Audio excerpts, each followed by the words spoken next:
va signaler déjà que l'église en Yango. Si on a mis toute la question, première église en Afrique centrale, Yango. N'importe quoi, on a oui.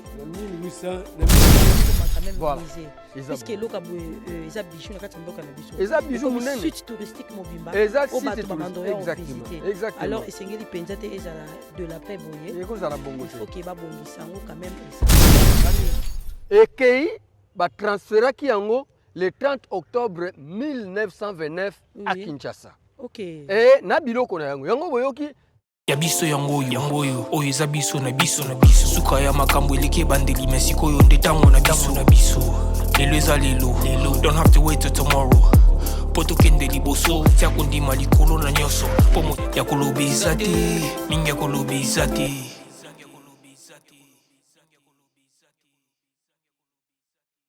Salut à tous nos chers abonnés de la chaîne Yabiso Podcast télévision quand on a mentionné que TV encore batébélé.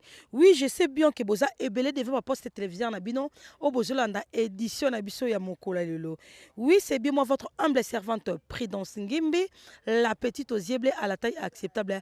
Autre m'a dit original. Oui, il y a biso podcast quand dans domaine autre sanango, il y a découverte il y a Congo central Prudence Ngimbi lelo Akiti elongo na baye ya biso podcast na fleuve Congo.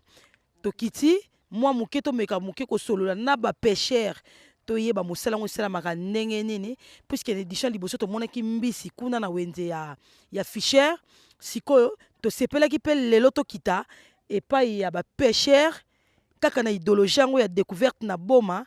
Toye ba pe ba difficulté na bango ezaka nini avantage ezaka nini ndenge ni ba peshaka ba biloko nini ba utilisaka et puis ba difficulté nini bazokuta manango et puis posa motema na bango eza nini mais yambo na kota na ozanga te ko remercier ba boss na ngana musiko na linga mingi boss Roni Malundama et puis ndeko Yannick Malundama pourquoi pas à monsieur J King babi J King yonde cameraman na makasi ya biso podcast Londres wumela na ngonde na yo nde siko na kota poto solola na ba pêcheur. Oui na sima caméra toza na ye moko mona mukele bangingi na je suis mbongo et mikolo na benge les jeunes pato a wumela na ngonde na yo so sala ki original bien na milili wazo manye pena caméra makasi donc a wumela na ye et na zanga moko te na za vraiment na le lion de la presse congolaise et wata donc Longo Nyana Wata parce que tozo tamboula na ye et longo. Merci beaucoup. On se retrouve juste après ma image. Ouais, toi es pas maman. Bonjour maman. Bonjour Yaya. Maman comment nani? Maman Augustine. Maman Augustine, tout le monde est toujours dans wenza fiché. To tamboli kuna to monde ba mbisa ndenge na ndenge to kuna to monde maboke na biti maman Augustine azoteka nini? Awa natekaka na lamba mikate na fabrikaka sardine. Ah bon? Ko fabriquer sardine comment ça? Ya mbisi ya makwala. So na sali sardine okondima te ke sali suli kwala. Osala ngona méthode nini? Ah ya natangela ngo classe te. Nazo formation. Ezati ya bato mona ngona. Parce que ezalaki fallait bo meka bo ke peta na échantillon na Kinshasa ya na. Aïe na regretté maman Augustine abi a fabriquer sardine. Non na mona na te pour na bi ke fabrique sardine uta na Maroc. Alors nzo na boma maman Augustine a fabriquer sardine. Fallait en wese tout le monde ndenge sala ngo ata to monite maman Augustine mais quand on expliquer bala émission nyonso on se fabrique ngo ndenge ya nazwaka likwala wana na kati yango bien na longoli ba salté nyonso na kati mubesu nango na mikwa nango nyonso na tiaka ni nazwi huile nazwi nini fer d'oreiller pa nini feuille nazwi fer nazwi nini litungulu ai na poivre blanc na ti et toki ma nyonso etikalika huile na mbisi soki oli yango sardine okondima te ke ezali suli kwala. Ah bon? Bato bandimaka te mais tango baliaka babike oyo ezaka sardine. Siko otsaka na linzanza otina liboke to tende. Na bol boy po atala ba moyen ezate kana kati ya bol. Ah morceau par morceau. Morceau par morceau. Ba bengi yango sardine. Sardine ali kwala. Ah bon? Ah fallait jala na liongo pa maman Augustine. Mbala sima na rozo. Ata so boye bokome aboye bisinga na fabrique ka pona bino bolia. Basali yango ka pona bino. Lelo tekaki. lelo natekaki c'est que ewumelaka te silaka ewumelaka te esilaka c'est que eza vraiment kitoko sikoyo est-ce que eza mpe na mwa badifficulté okutamaka nango ou soit baavantage na badésavantage osangisa ezali ya bitula nde circulation mbongo mpenza eza te na mosu okolamba mpe mikala te banda ntongo ti mpoka neti ti sikoyo naza noka na wenze awa badifficulté ezali baavantage mpe ezali sikoyo nayoki ke baobenga na bino na wenze oyo nayebi te nini yango kooloba mpo na wenze na bino opo yasi biso wenze yango eza depuis 1990 33 c'est déjà d'existence ya wenze oyo kala wana balongola bino te kala lelo bali balongola bino balingi batinda bino wapi eske kosimba ya na ngai mpo awa bato bamesanaka a wenze affiche mpo soki partout eza ta na baéquateur kuna okuta bawenze ezalaka pembeni ya mai sikoyo so balongoli bato baotia bango place nini ifo bakonzi batala makambo ezalaka te eske motu wana azalaka wapi mpo aya koreklame ke eza place na ye amo sikoyo wenze evandi baaktivité evandi nde akowelelaka wenze place na ye ezalaka te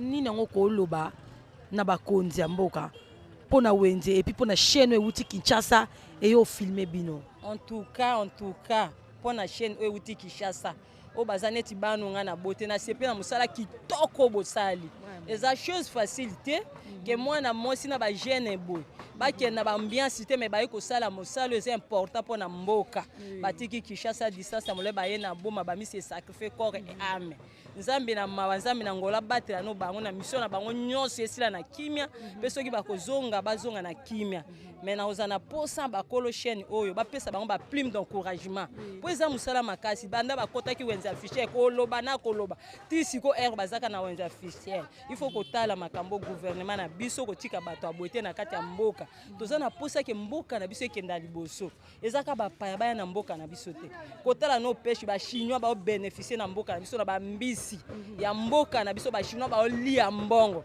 lelo soki babateau de pêche ya bapêcheur baza ebele tokolia esu batomiso tokolia mbisi na mai na biso moko nzambe asalela biso eza teke batomiso ni baki ya kosomba na bamboka mosika badepense bambongo mpona batransport te ka mboka na biso tobandolia mbisi na mboka na biso kozala malamu gouvernement botela biso makambo oyo mama muyombe to mongala naza mongala naza ngombe ya lisala na province ya mongala wow moi 30 secondes ya kingombe ni pi bato basusu mbote oyo azebi wadi ngombe adi asala ta gouvernement ye RDC ni bali na nibo ifo bodiponi miso manu koni mosala na bobanga nzambe ifo bodana na bolingo ta mosala modinoko tine bo Jésus bala na subo to linga na biso po bato mokili bayeba te toza na ngai ye soki bolingo eza na mboka ote bangombe boza wapi gouvernement etambola pe bien te fo bolingo ezala bangombe baza be ko interpréter langue oyo na koki te na menga muke koloba kikongo kingombe na kingwanda tuke bominga makasi en tout cas bo comprendre ka bino moko makambo oyo eosuka te ya biso podcast c'est là toujours merci beaucoup maman Augustine. Si quand on kende bongo to ke komona première église en Afrique centrale eza dégâts le bana mon papa play maya mon papa que j'aime bien le baga eza dégâts makambo donc mingo le bezate tozo tika déjà wenza ficher pour que to ke komona première église en Afrique centrale en tout cas Afrique centrale RDC pambola main parce que ba premier mutuka Afrique centrale ba première école primaire en Afrique centrale na Mwanda. Bah, première église Afrique centrale, donc Afrique centrale Peneza béni. Merci beaucoup.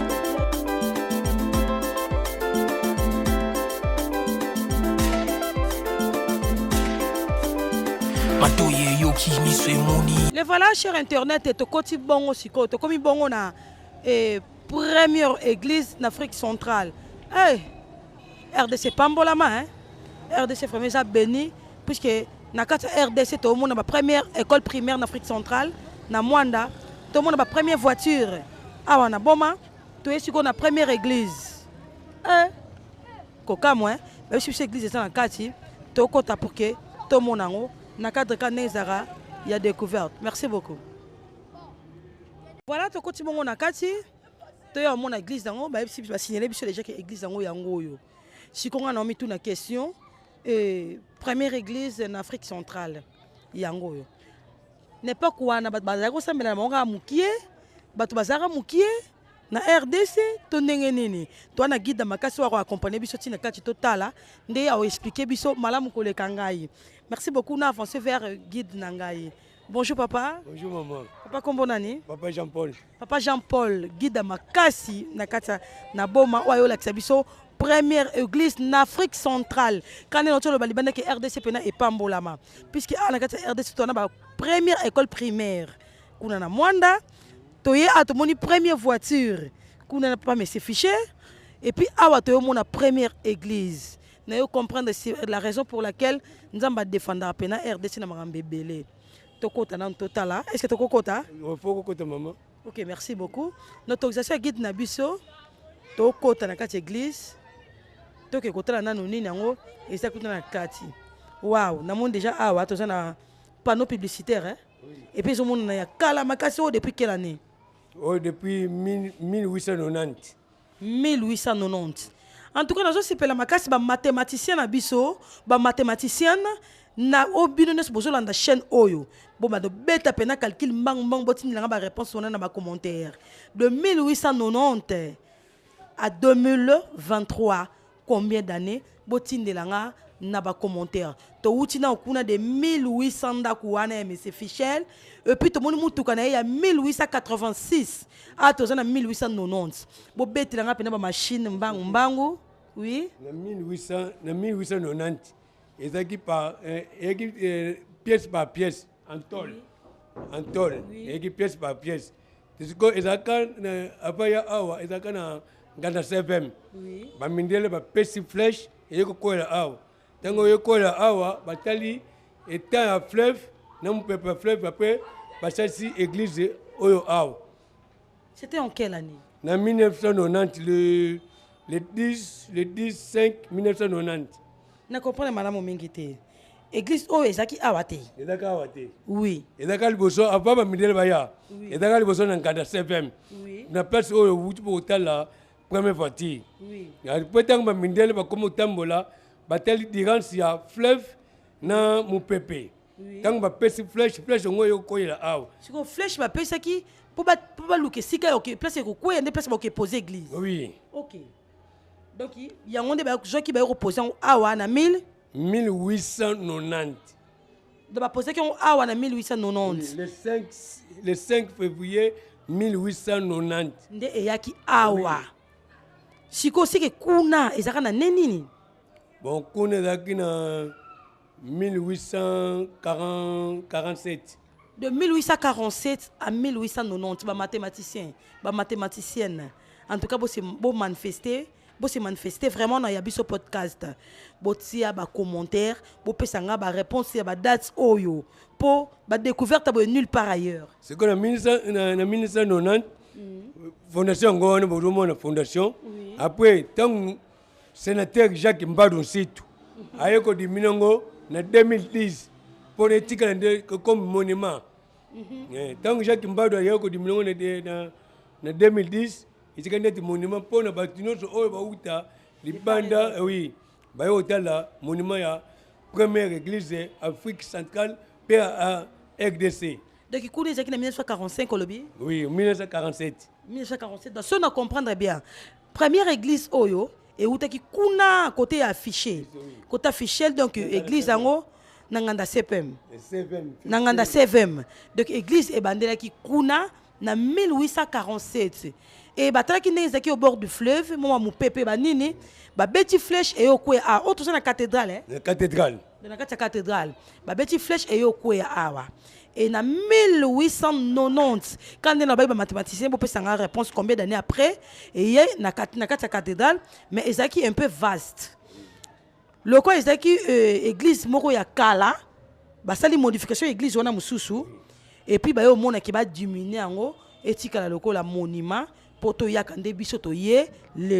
C'était en 2010. Dans ce que tu as dit, madame.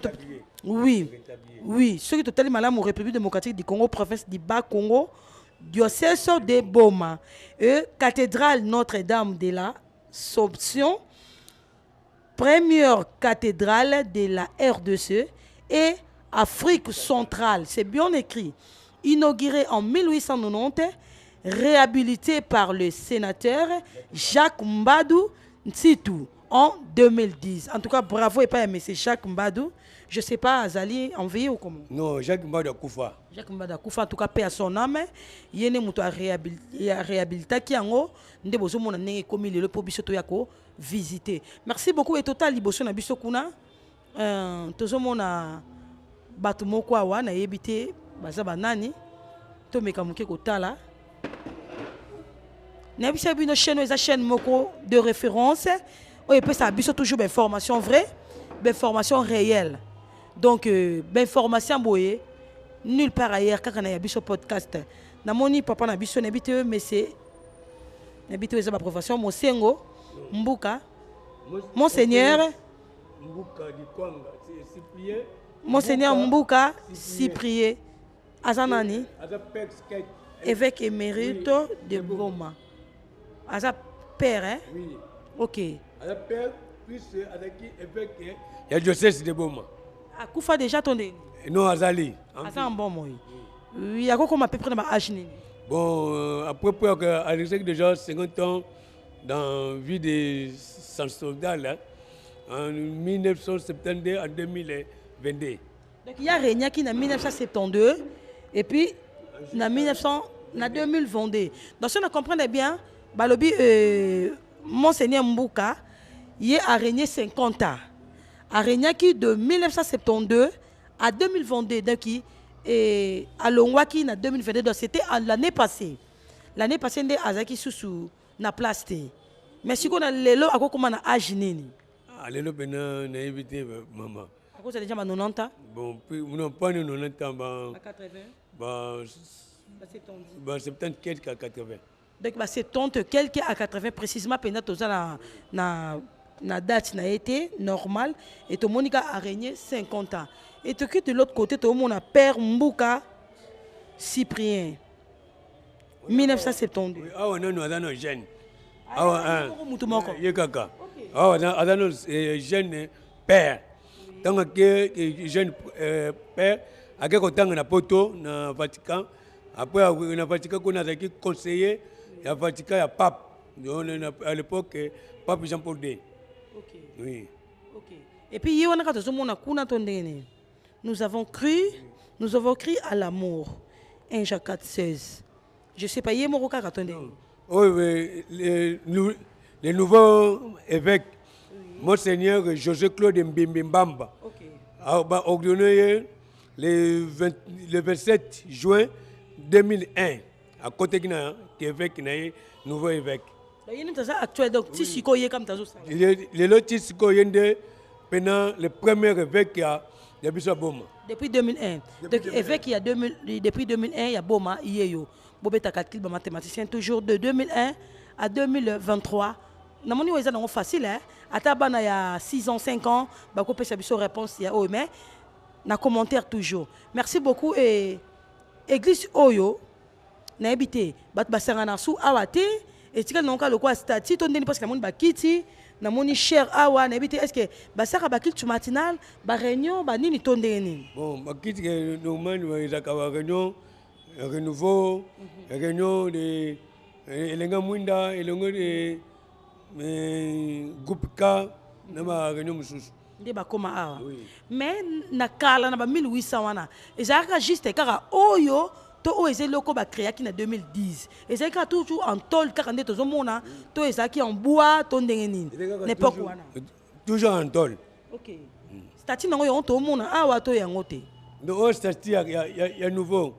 Ah, statut nouveau. Oui, deuxième église au Batungse qui en 1951. OK.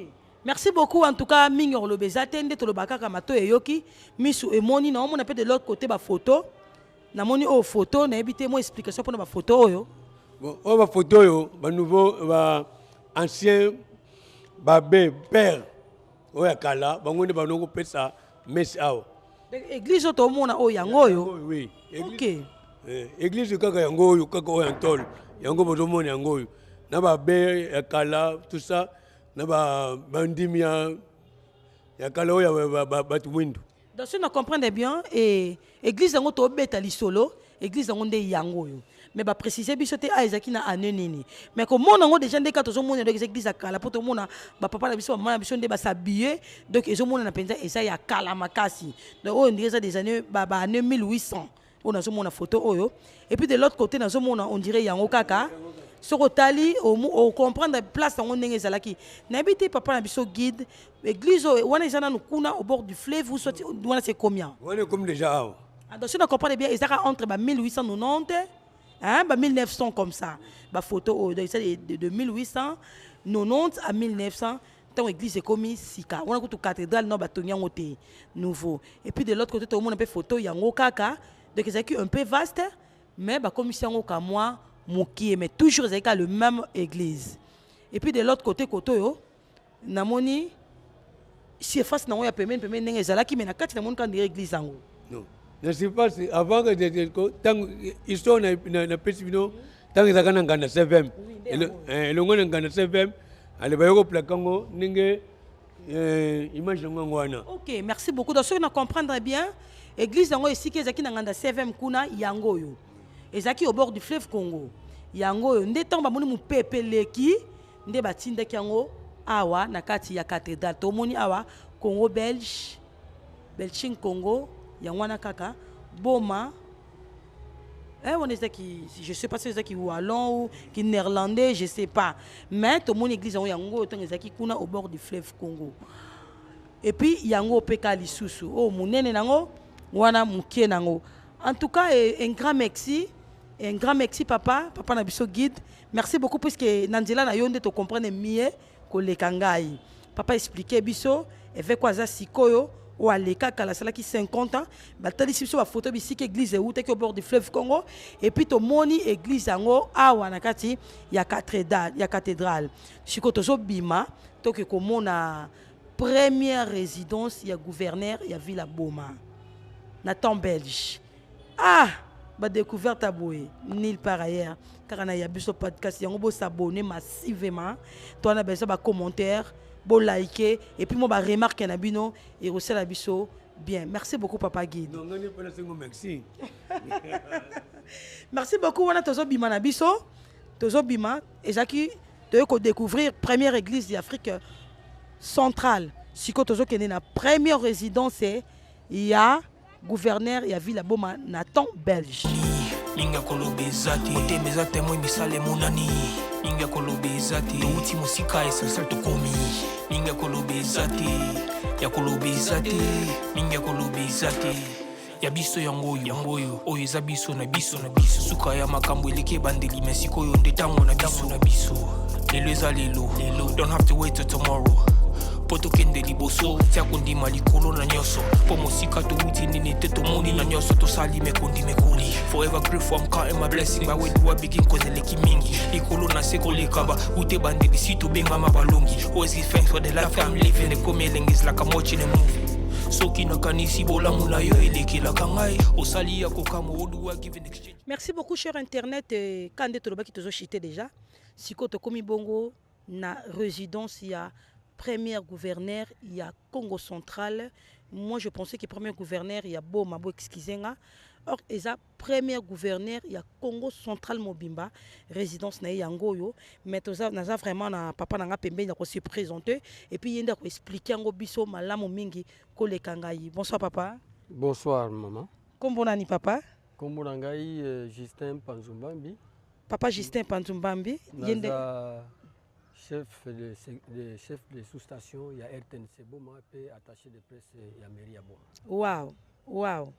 Wow. Donc, Azapeka Moko Katina Biso na presse et Amekano ko expliquer Biso bien Ndako Tozomona et résidence, il y a premier gouverneur, il y a Congo central. Merci beaucoup. Na opportunité au Bopé Singa ya Koloba, na micro na bino. Na ligne na rectifier le komoko. Oui. Ndako ezali ndako ya premier gouverneur ya Congo central te. OK. Ndako ezali ndako ya kala. Oyo to babengi na lopoto résidence. Il y a ba gouverneurs généraux de l'État indépendant du Congo. OK. État indépendant du Congo oyo bandaki na 1885. OK. Oyo zalaki nde propriété privée ya roi Léopold II. Ok. oyo azalaki roi de Belge. Oui. Nde ye nde azalaki mokonzi na yango. État indépendant du Congo esangisaki Rwanda, Urundi pe Congo ya biso. Ok. Alors, ndako oyo yango nde ezalaki kovanda ba représentant ya roi Léopold II parce que roi Ok. Léopold II ayaka awa na Congo te. Ok. Mais azalaki na ba représentant na ye. Ok. Bango nde baza kovanda oyo ya liboso avandaki awa. Oui. Gouverneur général ya état indépendant du Congo ya liboso avandaki awa kombo ezalaki sœur sur Camille Yansens. Ok, c'était en quelle année? Azalaki awa banda 1887 Oui. ti en avril Oui. ti na mai 1890. Ok, en tout Avandaki cas, awa. les mathématiciens, ils ont Eh. mingi. Bobé ta calcul, botin de commentaire, ba réponse na commentaire. Pe Oui. oya suka parce que bavandaki awa au total 7. Oui. Oya suka vandaki awa kombo ezalaki Auguste Tilkens. Ok. Ye avandaki awa de 1927 Oui. jusqu'à 1929. Ok. 29 pona nini? Mhm. Nde oyo ezalaki nde première capitale ya état indépendant du Congo. Oui. Nalingi na nabongisa na mwa eloko moko parce que polémique eza makasi mingi baloba Oui. ete ezali Ndako ya premier kuna na Matadi nde ezalaki première capitale vivi. Ok. Boma te. Mais biso tolobi boye. Esika président avandaka wana nde babengaka capitale. Ok. Or awa nde représentant ya Léopold II Oui. oyo azalaki gouverneur général Afandaki. avandaki. C'est pour cela que c'est que capitale. awa nde capitale. Ok. Na vivi kuna oyo azalaki kuna ezalaki nde administrateur. Ok. Donc parmi balandi ya gouverneur ya général de l'état indépendant du Congo oyo batambolaki bazalaki oyo balalaki na ndako oyo. Ok. Donc ndako oyo etongamaki le 13 septembre 1887. Wow, le 13 septembre. 1877. Ba Belge mbatonga kiango. Babelge etongamaki na Belgique. Le C'est-à-dire 13 septembre 1877. Ba mathématicien bobeta calcul banda 1877. Mabaya oyo Jusqu'à nos balambaki yango eza construite en panneau pe en fer. Oui. Bomoni pylône wana yango wana nde esimbi ndako mobimba oyo. Oui. Ntango basalaki yango ezalaki ndenge nini? Mabaya oyo basalaki ndako oyo eutaki na Congo bamemaki yango na Belgique na Namur. Ok. Eza ville ya Belgique. Oui. Balambi yango transformé sima nango baye na yango pe balambi ba fer fer wana mabende o basale donc ndako eza construite en panneau et en fer. Ok. Donc ezali mabaya na Libende. mabende Ok. nde tongami bongo. Donc ezali na ba chambre ebele o ezali ko chaque chambre presque eza na 4 portes. Ok. Okokota awa obimi awa okoti awa obimi awa lolenge bango bazalaki na kala. Ezalaki baza kobanga kobomana baboma bango soit bakubandi akokota eto banani bakokota baterroriste abimi akobimela kuna lolenge nde ezalaki donc ndako moko boye etongama na Belgique baya nango bamata yango awa kasi bamataki yango kasi tozalaki na tozana mawa mingi ya kotala ete ndako oyo ebebi mingi mais juste là toyebi ete il y a un programme qui avait été déjà mis en place pour ete bakomisa yango musée soki nzambe alingi ndako oyo peut-être ekoki koya kokoma musée jusqu'à preuve du contraire. Si koma musée bongo c'est que batunes passant kati ba kolongwa to ndene. Ekozala bongo parce que bao bazali awa ezoko abriter actuellement bandako ya ba gens ya l'état quelques-uns na ba bureau na ba bureau oui ndako ya l'état baza bato ya l'état basali ya l'état baza awa momentanément mais soki misala ebandi esengeli babima occuper place mususu ok babongisa koma quand même musée puisque loka eza bijou na kati mboka na biso eza bijou munene site touristique mobimba o bato bamando ya visiter alors esengeli penza te ezala de l'après boye ekozala bongo te il faut que babongisa ngo quand même esala bien nalina tia lisusu mwa accent moke boyoki ete dernier gouverneur général de l'état indépendant du Congo avandaki awa de 1927 ti na 1929 elingi koloba ete première capitale ezalaki boma. Oui. Ekei batransferaki yango le 30 octobre 1929 à Kinshasa. Ok. Et na biloko na yango. Yango boyoki Notre-Dame du Congo, notre cathédrale Notre-Dame du Congo. Et bandaki kuna te. Et bandaki nde awa. Oui, to uchi kuna tout de suite. Mais oyo liboso ezalaki première église oyo batongaki na ba père spiritain o bayaka pona kosala évangélisation parce que 1887 berceau ya évangélisation na mboka na biso ezali nde boma. Ok. berceau ya administration na mboka na biso ezali nde Boma. Ok. Église ya liboso ezalaki kuna Au bord Notre-Dame du de fleuve. Victoire. Ezalaki na mo spirit mo bazako benga mont du Saint-Esprit lelo babenga nganda 7. Ok. Kuna nde batongaka première cathédrale Notre-Dame de Victoire. Ok. Tango elongo kuna nani nalobi gouverneur général oyo ya liboso alobi non nakokendeke kosambela mosika te malamu napesa bango parce que plateau nyonso ezalaki ya leta oyo batya bandako nyonso ya basali ya leta bazalaka babiro bapesi bango ndambo yango nde bomoni cathédrale bakotonga yango awa na première cathédrale oyo ezalaka bomoni mo ndako moke wana nde ndenge ezalaki voilà nde ezalaki wana mingi ezalaki bamindele kosambela kuna bagon ezalaki différent bato mwindu ntango na bango bamindele ntango na bango c'est comme ce qu'on a vécu en Afrique du Sud ségrégation raciale ndenge ezalaki yo kokende yo mutu mwindu kokende esika te mpe awa toyebi ete awa kuna mpe meme mpona yo etali soin traitement ezalaki ba noir hôpital de noir foko kende kuna na ngambo wana pembeni ya banque centrale na nzela mwanda wana kuna nde batu mwindu bazakuzwa traitement ba mususu na croix rouge ba mindele na ba évoluer noir congolais bazalaka na tango wana. Voilà un peu ce que j'ai voulu quand même donner comme précision par rapport à ce qui s'est dit. Sinon, capitale est Outawa et Kenda na Kinshasa. On est au Notre-Dame du Congo et Outawa. Bakenda na makambunyo son ndenge bandai. Ndenge tokoloba lisusu ni tokoko bakisa. D'abord na kolobani ni merci mingi. Concert, confrère, ndenge bopesi biso opportunité parce que ça n'arrive pas tout le temps.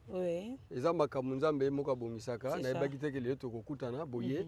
Pe biso tozwi ndingisa ya koloba oyo toyebi ope toyeko na siko parce que la ville de Boma yango nde eza na histoire ya mboka na biso. Soko tali nyonso ezoleka awa ezali awa. Tant bazolobela par exemple chef de l'État, chef de l'État baleki na mboka na biso toyebi ete na lien ya ba président toza na liboso ezali président Joseph Kasavubu. Yende ya liboso.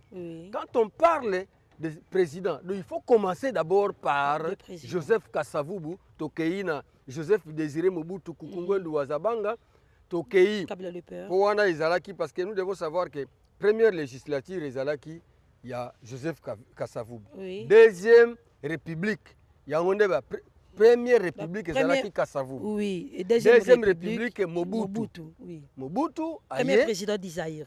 Premier président d'Isaïr. Ok. Tant voyez, parce que c'est lui-même qui avait changé cela, tout ça, tant on s'allie 3 Z. Z notre pays, Z notre pays, Z notre monnaie. Denga Salaki Yango. Mais ce qui est OK, il est sous 3e chef de l'État, Ezali, Joseph Kabila, Laurent Désiré Kabila, s'il vous plaît. Laurent Désiré Kabila. Laurent Désiré Kabila, sous Totali Malam, Wassalaki, le président Moko, Wassalaki en transition. Il n'avait pas tellement une république comme telle. Il y a Salaki transition après avoir chassé les dictateurs Mobutu. Il y a Yaki, 3e président, mais république comme telle, ils ont quitté. Tozalaki Kakana, transition.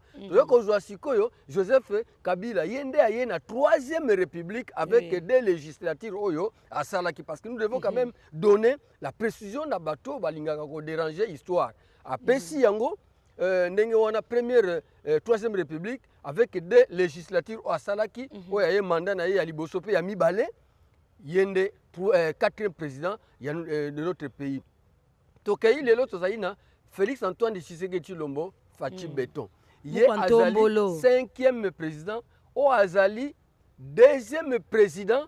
Il y a 3e république avec la 3e législature oyo tozana yango nzambe akopesa ye na elike tozana yango akopesa ye lisusu 4e législature na mandat oyo ezali koya pote ekoma ye asali Joseph Kabila asali akosala nde mibale législative mibale yepe asala de législative ndenge constitution na biso elobi wana nde ezalaki précision ma sœur na lingana concerne na pesa parce que c'est très important ndenge biso autorisation na zongi mo muke biso za moi to bénéficier moi connaissance oyo parce que salaki pe na maire de la ville mo azalaki awa ya umelaki Marie-Josée Nyongo Swami lelo bazali ville ya Boma ezali dirigé na monsieur Senghor Mbutu Ibikwakula pe adjoint na ye maître Claude Lepembakiadi.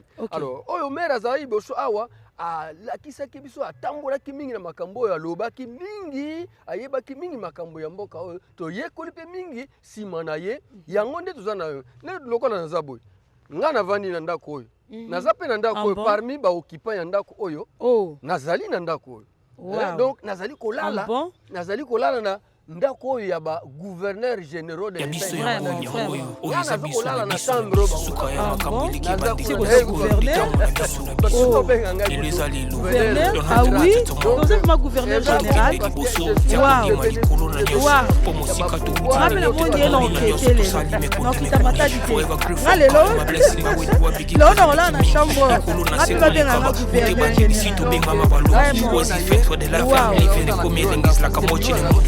soki nakanisi bolamu na yo elekelaka ngai osali ya kokama oduwa given exchange koma koyebisa ngai liwa ya so ndima mpe na ndako na ye esika chambre aza kolala ngai naza kuna na mosima si yoyeba secret za chambre wana eza basecret eza na talatala moko boye eza awa talatala moko boye eza awa ya ndenge mosusu etikalaka pano eza kuna en tout cas ngana kesu matadi te ya Léopold de Pesa Josué tola su na flat wana te tolala lelo tomona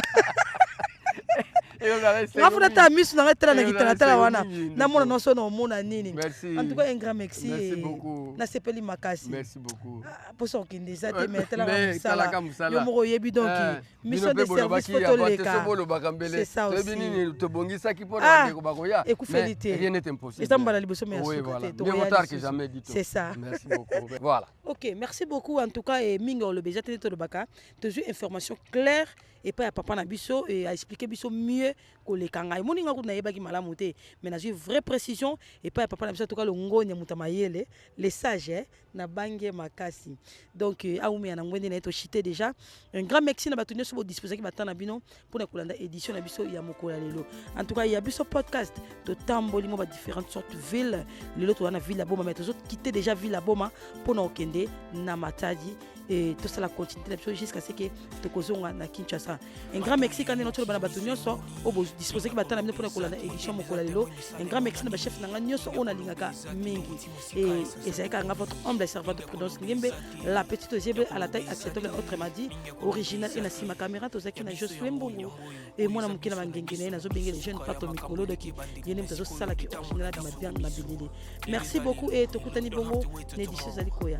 Bye bye. Bye bye. Malikolo na nyoso pomosika to uti nini te to moni na nyoso to sali mekondi mekuli forever grateful I'm counting my blessing by way to begin kozeleki mingi ikolo na seko lekaba ute bande bisito benga mabalongi always give thanks for the life I'm living the coming is like I'm watching a movie soki nakanisi bolamu na yo elekelaka ngai osali ya kokama oduwa given exchange koma koyebisa ngai liwa ya so ndima mpe mponga nazwa bomo ya seko elekelaka ngai give to Caesar what belong to Caesar yebisolo kumu topesa na nkolo obimisanga na molili opesa lilobo epelisa mwinda okomisa nzoto etonga makambo na koma komona kokamwa ebandeli mpe suka nyonso tosengaka esi osala bokitano ya bala ya mabana bilaka na ndima kokokisa nyonso mpo na ntina nanga ya motuya yo opesanga ofeli nzambe tata esengo na ngai ya libela moninga na ngai ya motema matoye yoki miso emoni